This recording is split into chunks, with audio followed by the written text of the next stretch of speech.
Selamat datang di Keluh Kesah Reddit, di mana kalian akan mendengarkan kisah menarik dari seluruh dunia.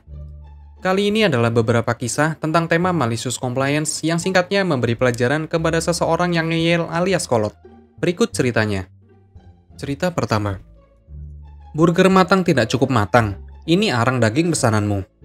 Bertahun-tahun yang lalu ketika aku sedang mengerjakan pekerjaan pertama setelah lulus SMA, aku adalah seorang juru masak di kios makanan taman hiburan. Kami kebanyakan menjual burger, hotdog, dan ayam tender. Suatu hari ketika aku bekerja, seorang wanita meminta burger matang. Aku hanya makan dan membuat burger matang, jadi aku tahu cukup baik apa yang harus dilakukan dengan patty yang baik. Kami akan membuat banyak burger dan menaruhnya di nampan dengan sedikit kuah di atas manggangan agar tetap panas dan berair. Tetapi karena dia menentukan matangnya dengan baik, aku meletakkannya kembali di atas panggangan untuk memberinya sedikit masakan ekstra. Waktu memasaknya, dan dia segera mengeluh itu tidak lama.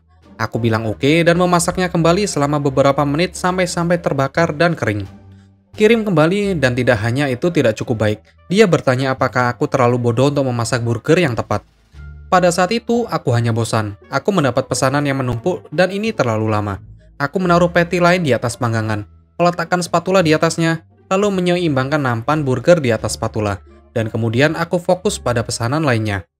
Aku membalikkan beberapa menit kemudian, dan ketika mulai berasap terlalu banyak, aku menariknya dan itu hanya patty gosong. Pikirkan arang berbentuk disk, dan mengirimkan kepadanya sekali lagi. Begitu dia melihatnya, dia mulai meneriakiku, memanggilku bodoh dan menuntut untuk berbicara denganku secara langsung. Aku melongokkan kepalaku keluar jendela dan bertanya apakah itu belum cukup. Dia terus berteriak dan akhirnya meminta seorang supervisor, yang kemudian hanya memberinya salah satu roti yang sudah jadi. Dan dia dengan senang hati menerimanya sambil memberitahuku untuk terakhir kalinya aku perlu belajar pekerjaanku. Cerita kedua. Anakmu tidak membutuhkan tiket. Baik olehku. Aku bekerja di sebuah taman hiburan dalam ruangan dan seorang pria datang bersama putranya yang berusia sekitar 5 atau 6 tahun. Dia datang ke loket tiket dan dengan kasar bertanya seberapa muda seorang anak harus mendapatkan tiket masuk gratis. Aku katakan kepadanya usia 0-3 tahun. Dia kemudian membeli satu tiket dewasa dan mengatakan putranya berusia 3 tahun. Aku mengonfirmasi putranya berusia 3 tahun 2 kali sebelum menyelesaikan transaksi. Dia kasar sepanjang waktu tetapi aku hanya duduk dan menunggu.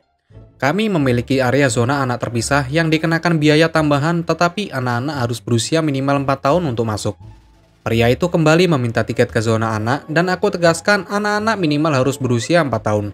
Pria itu mengatakan putranya berusia 4 tahun. Aku meminta tiket aslinya dan berkata, "Oh, tapi Pak, Anda lupa membayar tiket untuk anak Bapak yang berumur 4 tahun. Kamu bilang dia gratis." Maaf sekali Pak, anak-anak harus berusia 3 tahun atau lebih muda untuk dianggap gratis. Aku harus menagih Bapak untuk tiket anak-anak tambahan, jika Bapak ingin memasuki zona bermain anak-anak." Dia pergi, tetapi akhirnya kembali ke standku karena aku satu-satunya yang bekerja hari itu.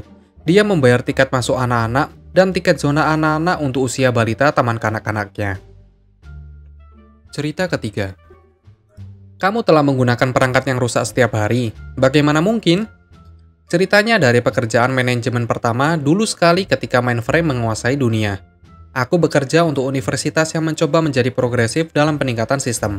Mereka baru saja mengganti semua kecuali satu mesin keypunch dengan setumpuk terminal kaca baru. Idenya adalah satu-satunya keypunch akan membantu transisi beberapa anggota fakultas untuk menyingkirkan kartu. Computing Center melapor ke Bursar, orang keuangan. Awalnya ada keluhan tentang mesin yang pergi ke Bursar.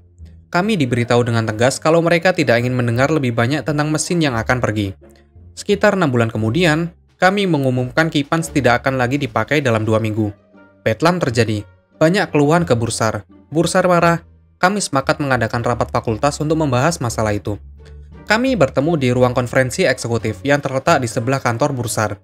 Rapat dimulai. Anggota fakultas membicarakan tentang bagaimana mereka menggunakan mesin yang sangat penting itu untuk penelitian mereka dan sering menggunakannya 5 hari seminggu. Omelan berlangsung selama sekitar 20 menit dan Bursar semakin marah. "Hai Bursar, ada kotak kecil di lemari arsip atau kasmu yang berlabel materi pusat komputasi penting. Dapatkah kamu mengirim seseorang untuk itu?" "Aku akan pergi sendiri," dan Bursar keluar. Kembali dengan kotak. "Bisakah kamu melihat kotak itu dan memberitahu kami apa yang kamu lihat?" Kotak terbungkus kertas coklat dengan penuh perangko di atasnya. Perangko apa?